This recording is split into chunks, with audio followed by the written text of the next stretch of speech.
and welcome to episode 2 of the Yarn Duchess podcast. My name is Amy Duke, and I'm coming to you from my craft room in the basement of my home in Colorado Springs, Colorado. First of all, I'd like to thank all of you who have liked and subscribed to my last video. It was so thrilling to see that I had over 100 subscribers after only a week. And some of the comments that you put up on the podcast were just really sweet and encouraging, and I really appreciate it so much. It was great hearing from you. If you're new to the podcast, I appreciate your stopping by. There are so many new podcasts coming out every day, and there are more and more coming online. And if you found me and decided to watch, I thank you so much, and I hope that you'll come back and see me again. Wanted to address a few things on my last video before I get started. First off, I just wanted to mention that I had said that neither my cat Scout or my dog Coco were allowed in my craft room, and there's a reason why, as you might have guessed. This is why Scout is not allowed in my craft room.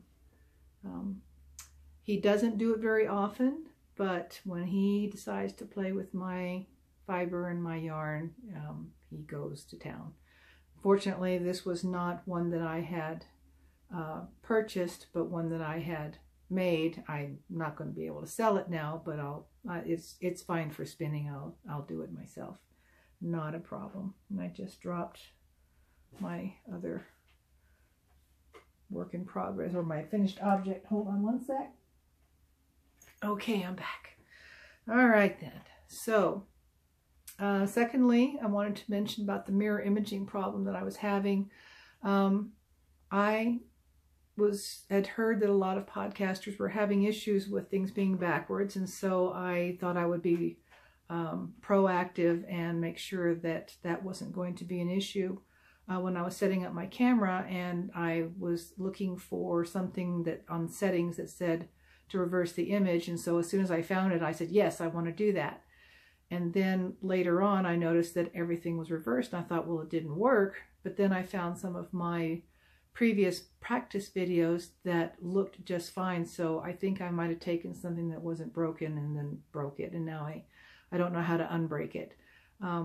If any of you have a Samsung 8, and yeah, I have a Samsung 8 camera, and you know how to reverse the mirror imaging, I would appreciate your dropping me a line and letting me know, because until I figure that out, I can't show any patterns or labels or anything. Not that it's a big deal. I can always put pictures before or after or in, but just can't share that with you while I'm podcasting. The other thing that happened was that my audio and video went out of sync, and I knew it when I posted it, but I had worked so hard on just trying to get my first podcast up that I was afraid that if I scrapped it and started all over again, I would never have gotten it up. So I hope you forgive me for just wanting to get something out there and get that first one done so I could be a little more relaxed for the new ones that I would be working on. But the funny thing is that now that I know that people are watching, I'm even more nervous than I was when I did my first one. So I figured I'd maybe only have a handful of people, and that was just fine with me. But now that I know that I think I have about 140 subscribers, it's a little nerve-wracking. But anyway, I had noticed while I was filming that my camera kind of glitched, but it kept on going, so I thought it was fine. But that brief glitch, the audio continued, but the video did not for just a brief second, and that's why everything was a little bit off. But I appreciate it if you slogged through and watched it till the end. And I think, oh yeah, and I was going to say about Coco. Coco is a sweetheart. She doesn't get into my stuff, but she is a lap dog, and she's always wanting to climb up, and she'll whine until she gets there. So it's figured it's better that she just not be not be here. I'll put some pictures of them up later on, just because I know that you're probably curious to see them. I know a lot of knitters and makers out there are just really into their pets, as I am, and I'm sure you want to see their cute little fuzzy faces. So getting on to finished objects. Oh, I'm wearing one. This is my, it's a brioche scarf. It's called Churro. It's by Lisa Byers, and it's a paid-for pattern on Ravelry. And I really like the colors that she chose. This is the Mono Steel Uruguay in a gold and a teal, and it's a combination of merino and silk.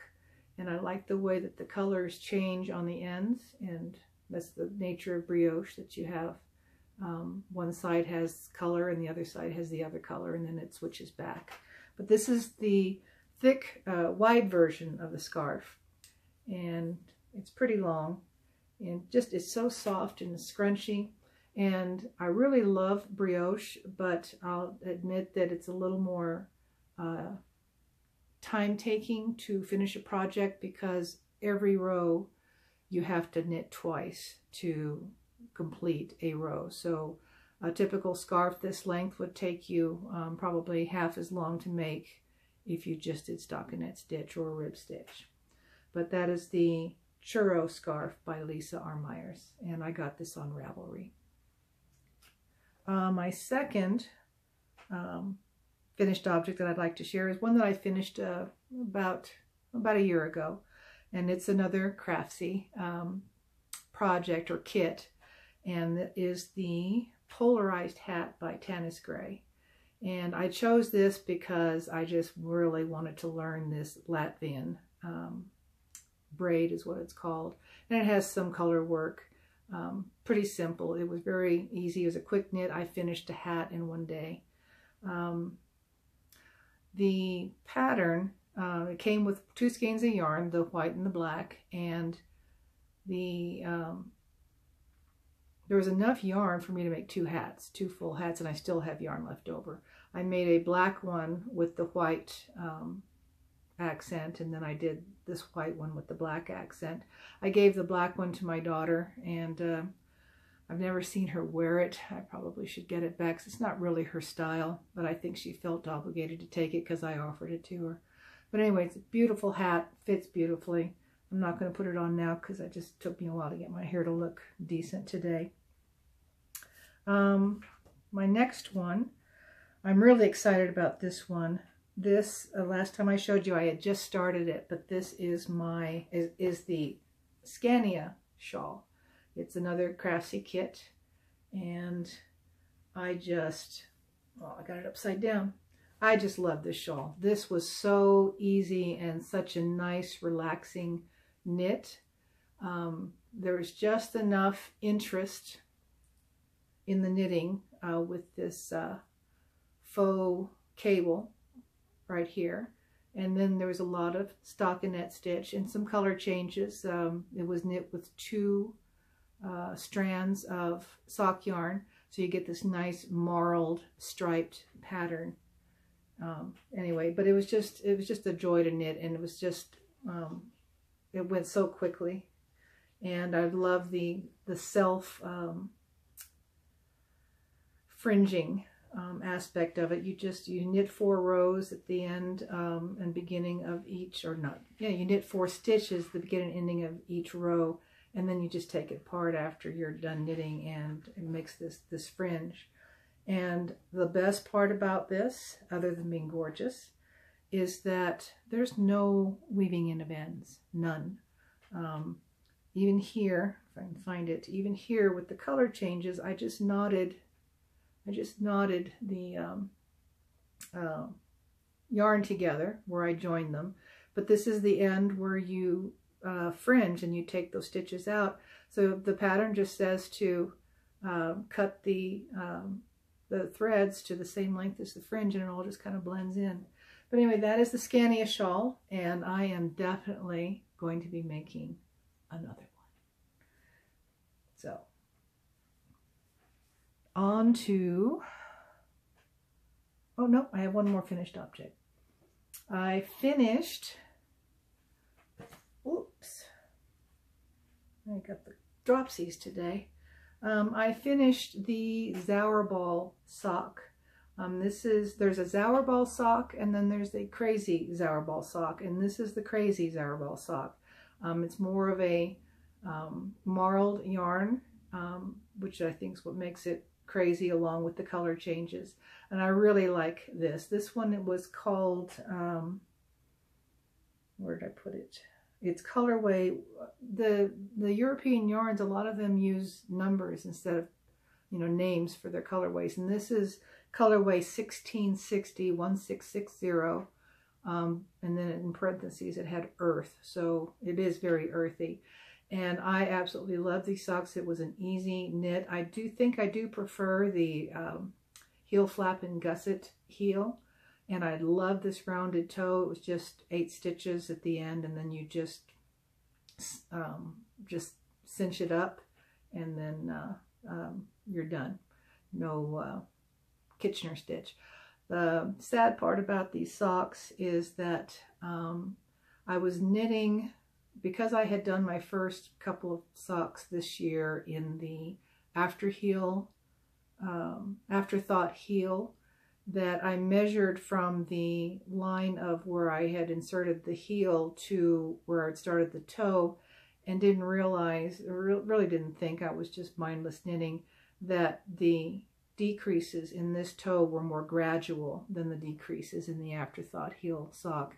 And so this sock is a good 1.5 inches longer than the other socks, and they don't fit me, they're too big. And so I had my husband try them on, and they fit him perfectly. So he has claimed these socks, and I'm just going to have to knit myself another pair, which actually I've already started. I'll get to this one later. This is a work in progress. So anyway, done with these, and now that I've shown them on the podcast, he can have them. The second, my second one was the pumpkin spice and cinnamon that I finished this one too. These do fit. I'm still not too crazy about this afterthought heel, and part of it is because of the little holes here. I don't have that problem with the heel flap and gusset, but I mean, and I'm not that crazy about picking up stitches either afterwards. I just like to start a project and just continue on. So I think I've already kind of made up my mind about the afterthought heel. I understand from other podcasters that it's great to be able to just knit a tube and insert the afterthought heel at whatever point they need as a gift, once they find out what a person's shoe size is or sock size. And I think that's great. And if I ever decide that I'm going to knit socks for anybody outside of my husband and myself, I will definitely do this. So that's that for the finished objects. And now my works in progress. Like I said, I snuck this in a little early, but here it is the another Crazy Zauerboll. This one is in the, what's it called? So it's colorway 1701. And the name of this sock pattern is the Wise Hilda's Basic Ribbed Socks. Now, on these other socks that I made, I had 2 ribbed sock patterns pulled up on my phone, and I didn't realize that I had been going back and forth between the two and kind of combined them in a way. So this one actually has a 1x1 rib at the top, and then I go into the 3x1 rib on the sock. But the Wise Hilda's Basic Rib just starts off with a 3x1 rib. So I thought I'd go ahead and use that pattern for this sock. But this is the rest of the yarn, and you can see it goes from reds to blues to greens to yellows. It's crazy. Anyway, I'm using which ones am I using here? Okay, these ones are my knit picks, and I'm pretty happy with the knit pick size 1s. Can you see it here? So, the knit pick size ones. It's got a really nice smooth join, and the connecting, I still can't think of the name of this thing. It's escaping me now, but you know, the cord. The cord is, it's fairly flexible and it's nice, but I also, after hearing other podcasters talking about sock needles, I got myself some Chalgoos, and I have to admit that these are much more flexible and they don't fight with you as much and get out of the way to knit. The thing that I noticed though, between the two, they're both size 1s. These are the Knit Picks and these are the Chalgoos.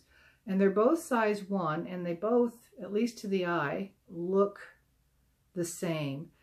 But when I picked up these needles, I thought, did I get the wrong size? Or because they felt like they were just ever so slightly smaller. And maybe just my imagination, but I think they're both equally good sock knitting needles. And I really like the Magic Loop. I used to do the DPNs, the 4 DPNs, and they were a little fiddly to start, but once you get going on a sock, it's not. But once I started the Magic Loop, I have to admit I'm hooked. Now on these socks, this is Hermione's Everyday Socks that I'm knitting with my hand spun that I showed you last podcast. And this is not a true sock weight. I'm pretty close, but I think I'm somewhere between a sock weight and a sport weight on my spinning with this. So the sock is coming out a little bit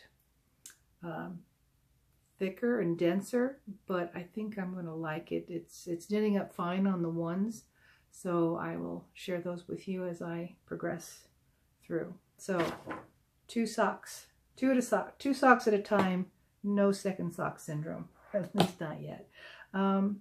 My next project, I've cast this on while just last week, and I have not been able to put it down. I just love this. This is my second, actually my third sweater that I'm making. Fourth sweater that I'm making. But it's the second one that I've ever made for myself. I've just been very reluctant to make sweaters for myself because I keep thinking that I'm going to drop about 40 or 50 pounds, and it just never happen. So I'm gonna just have to accept the fact that this is where I am, and so I will make clothes for myself. But this is the Pavement Sweater, and it's by, oops, I covered it all up. This is by Vera Valimaki, and I'm using my On Golden Pond colorway. This was an accidental colorway that I stumbled upon, and I was really happy when it happened, and I thought, if I can recreate this, I will just be thrilled. And sure enough, I was able to recreate it. So I'm going to be using this colorway on my other yarn bases, but for right now it is only on my Superwash Merino single yarn fingering weight. But I've already separated for the sleeves, and I'm starting to work on the body. I'll put a picture of the pattern in the pictures up at the beginning of the of this podcast. The sweater comes down.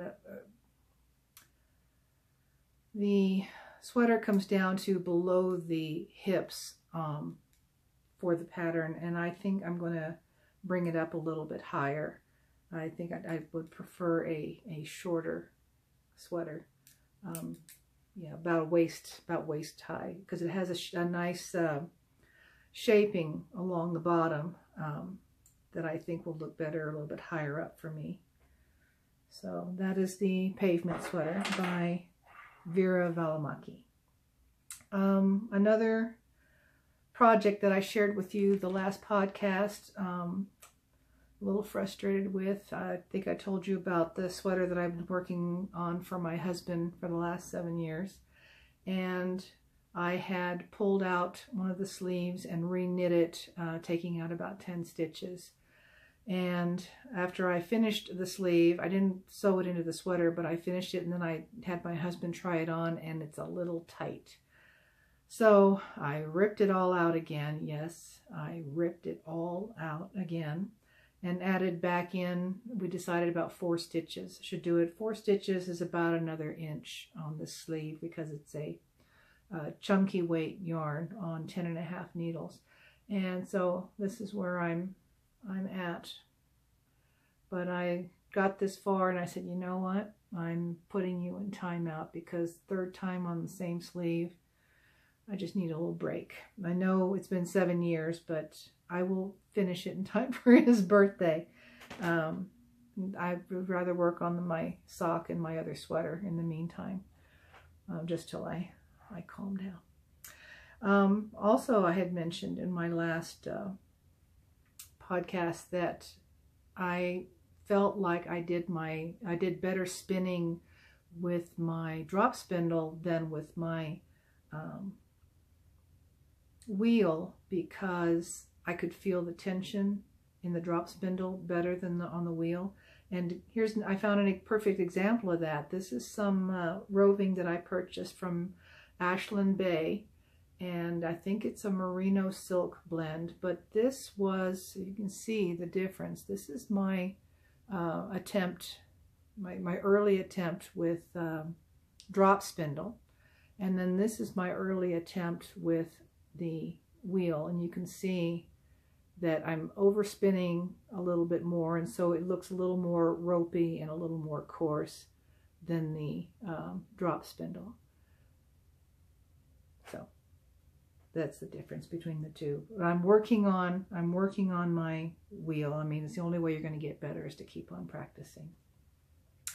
So I did that, and I think I've pretty much covered everything except going back to celebrating the 100+ subscribers.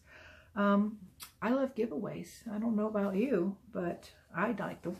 And I was thinking that maybe I would celebrate by having a giveaway. So what I'm thinking is for you to be eligible for the giveaway is to just comment on this video with where you're from and what you like to do, whether you're a knitter, a crocheter, or a spinner.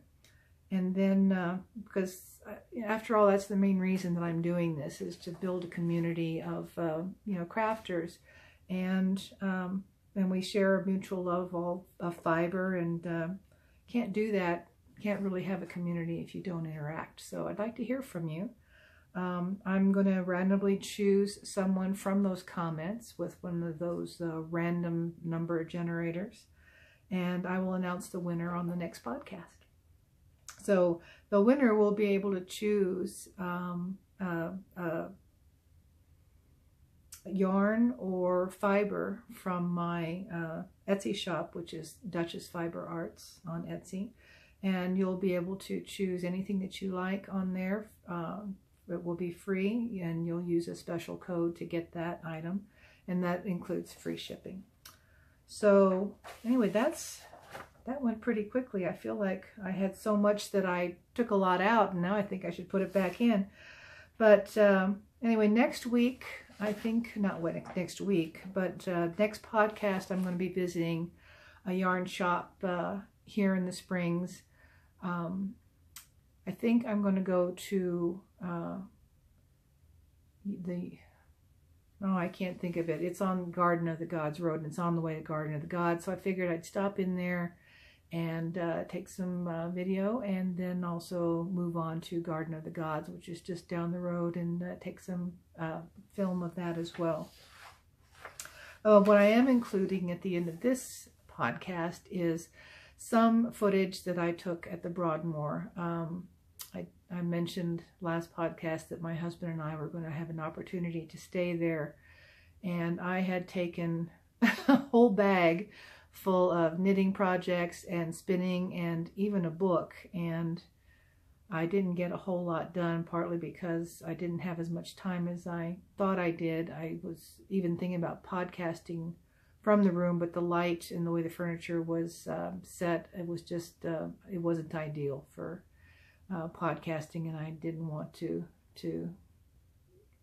do that. So anyway, plus the weather was unbelievable. The week before we had 60, even 70-degree temperatures, and then the 3 or 4 days that we were at the Broadmoor, I think the first day it was -10, and the second day it was 3 degrees with a high of 18. And the day that I checked out and came home, I think it was still below freezing, but at least the sun had come out and it wasn't snowing anymore. So while we were at the Broadmoor, I pretty much stayed in the room because it was windy and it was very cold. So I ventured out for a few minutes to take some video, but didn't take nearly as much as I thought I would if the weather had been nicer. Also, the Broadmoor sits at the base of Cheyenne Mountain, and Cheyenne Mountain Zoo is not too far from there. And while I didn't go there last week, I did go there about 6 months ago with my family. And one of the coolest things about that zoo is having the ability to feed the giraffes. Now, I've been to the San Diego Zoo, the Dallas Zoo, and the Denver Zoo, and none of those zoos allowed you the opportunity to feed the animals, or at least not the giraffes. The San Diego Zoo, I was able to feed some turtles, I think, at one point, but it was pretty exciting. They had built a raised ramp area where you are brought up to the height of an adult giraffe's head, and they sell lettuce for you to feed them, and it's just a great experience. You definitely should go.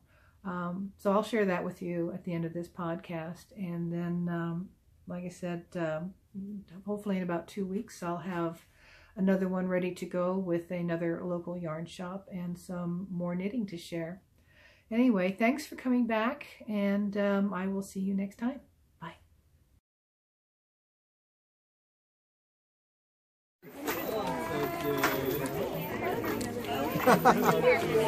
He's usually like a scoop. To where I get you in there too. Evan, you can tear it up into smaller pieces. Okay. Get a little more of a feeding experience. Okay.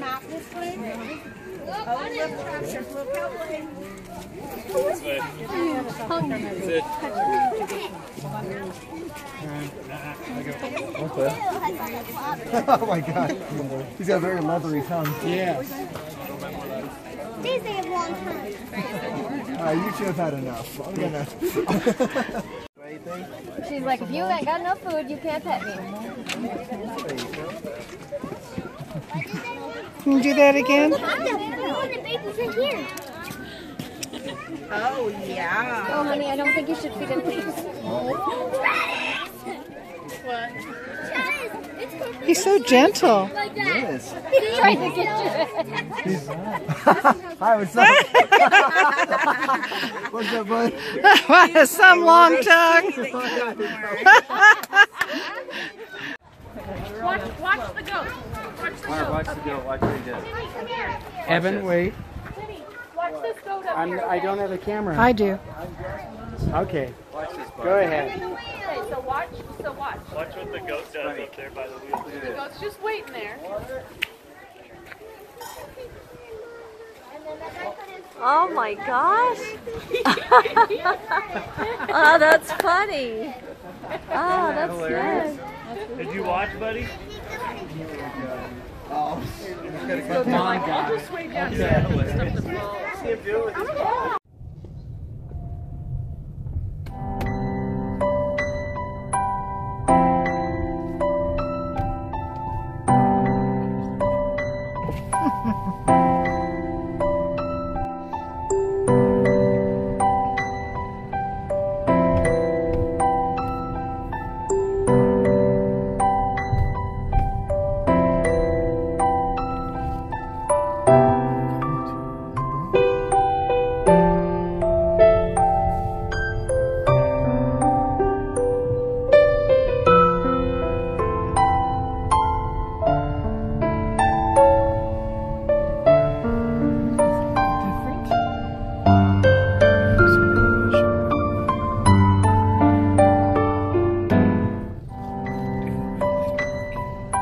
a different